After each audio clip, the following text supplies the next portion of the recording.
Иргэд автобусанд тулаачлахын тулд жолоочийн болон бусдын нүдийг хуурч хуурамч мөнгө хийх, эсвэл 1000 төгрөгийн дэвсгэртийг хувааж 2 удаа зорчих арга зам ашиглаж байна. За гэтэл энэ бүхэн нь эрүүгийн хуулиар хатуу ял шилтгэлтэй үйлдэлүүд юм а. Мөнгөн дэвсгэртийг хуурамчаар хэвлэж ашигласан тохиолдолд 8 жил хүртэл ял оноох хуультай юм.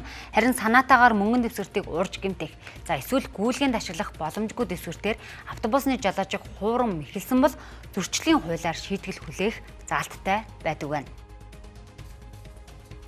За Монгол улсын мөнгөн дэвсгэрттэй холбоотой гэмт хэрэг нийтийн тээврийн салбарт хамгийн их бүрдэгдэж байна. За тодруулах юм бол хамгийн ихний жишээ бол 1000 төгрөгийн дэвсгэртийг өнгөт принтерээр хэвлэж хайчлан автобусны хайрцагт хийж байгаа явдал юм а. За мөнгөн дэвсгэртийг дундуур нь хуваах замаар 1000 төгрөгөөр нэг удаа бас 2 удаа зорчдог тохиолдол тогтмол гарч байна.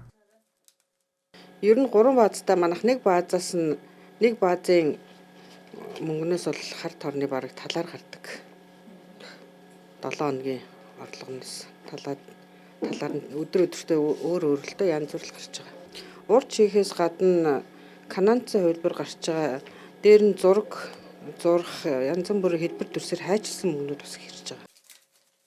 За урссан хуурамчаар хэвлэсэн аль аль мөнгөн дэвсгэртүүдийг нийтийн тээврийн газраас Монгол банк руу шилжүүлдэг байна. За сардаа дунджаар нэг тор ийм хуурамч болон ашиглах боломжгүй мөнгөн дэвсгэртүүд цугдардаг байна. За эрүүгийн хуулийн 18-7 зааснаар мөнгөн дэвсгэртийг хуурамчаар үйлдсэн тохиолдолд 1-ээс 8 хүртэлх жилийн хорих ялтай. Харин мөнгөн дэвсгэртийг санаатаагаар урсан тохиолдолд зөрчлийн тухай хуулиар хариуцлага тооцдог байна.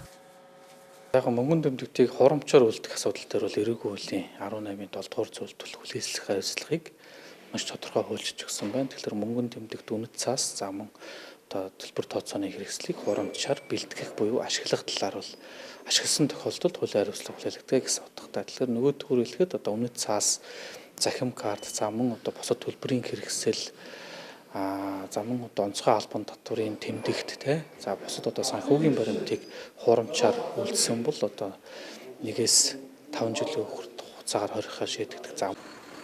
Улаанбаатар хотод нийтдээ 100 гаруй чиглэлд 1227 автобус үйлчилж өдөр тутамдаа 700-аас 800 мянган иргэн зорчиж байна. За гэвч энэ дунд мөнгөний хайрцагт хуурамч мөнгөн дэвсгэрт, урагдсан 2 өөр мөнгөн дэвсгэртийг нийлүүлж наасан, чихрийн цаас, баримт гэх мэт олон төрлийн зүйлсийг хийж бусдын нүдийг хуурсаар байна.